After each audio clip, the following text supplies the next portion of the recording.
Eu não tenho dúvida nenhuma disso. Voltas, sem abrir mão da segurança. Viajar é partir tranquila e chegar feliz.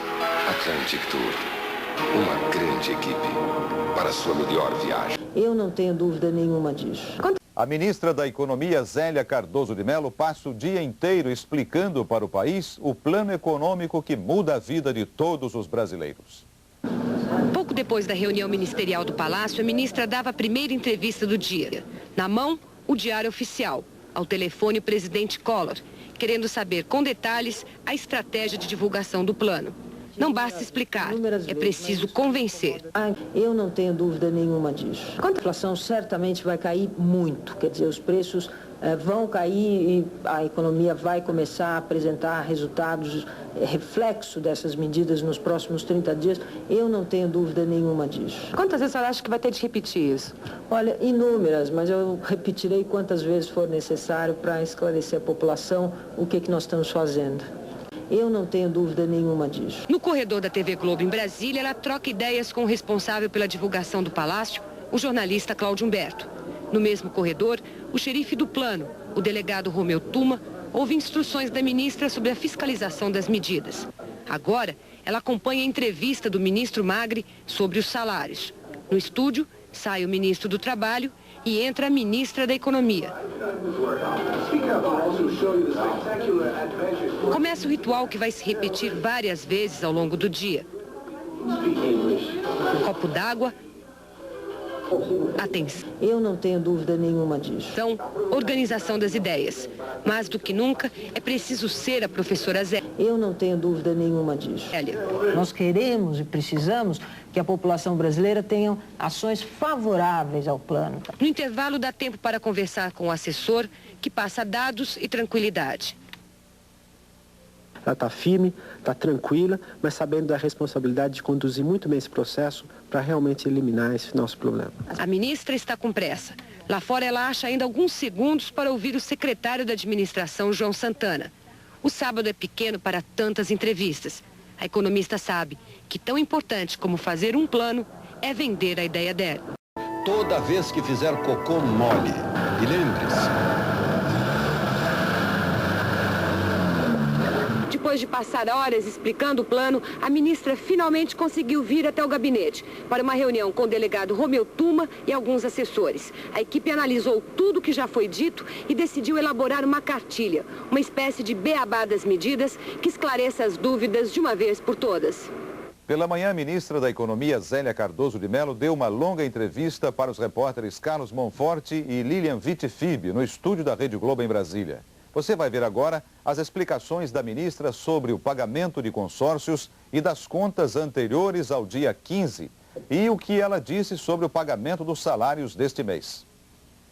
Todos os salários serão recebidos em cruzeiros e, portanto, não estão sujeitos a essas restrições, que são restrições para cruzados novos. E eles receberão seu salário e continuarão sua vida, fazendo suas compras, enfim. Agora eu tenho uma série de contas para pagar.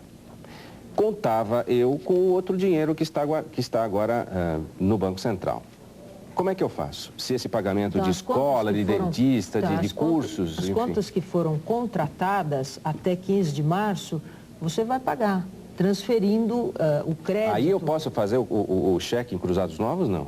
O cheque, quer dizer, o mecanismo não vai ser por cheque, o mecanismo vai ser por uma transferência daquele montante que você tem aplicado no Banco Central para o seu credor. Se o credor for para a justiça, o credor não recebeu agora porque a pessoa ficou sem cruzeiros para pagá-lo. Se o credor for para a justiça?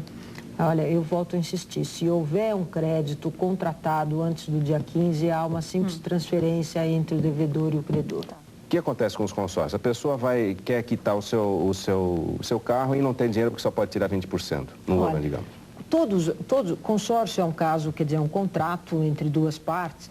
Todos esses casos de contratos feitos até 15 de março, quer dizer, até anteontem, eles são contratos que serão cumpridos. Como que serão cumpridos?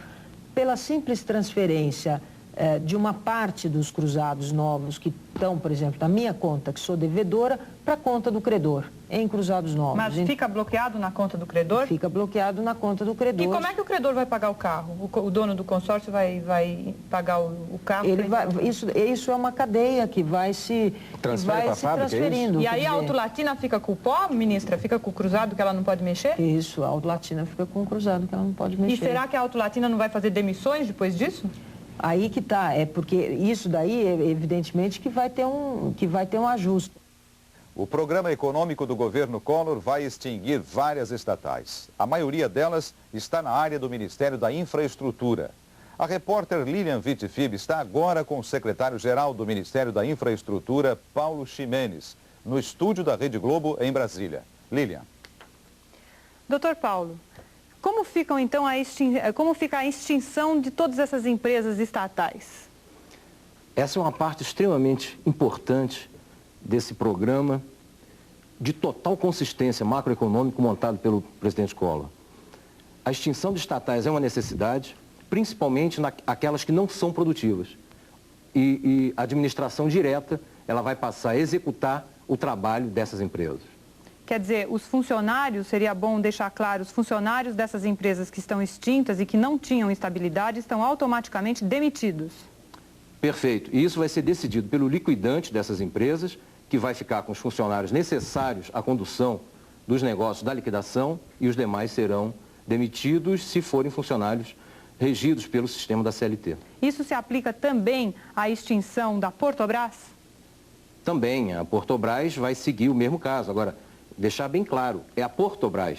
Não tem nada a ver com as empresas subsidiárias da Portobras, nem da Siderbras, que tanto as usinas vão continuar existindo, graças a Deus, como também os portos vão continuar fazendo seu papel. Quer dizer, as usinas e os portos estão apenas passíveis de privatização?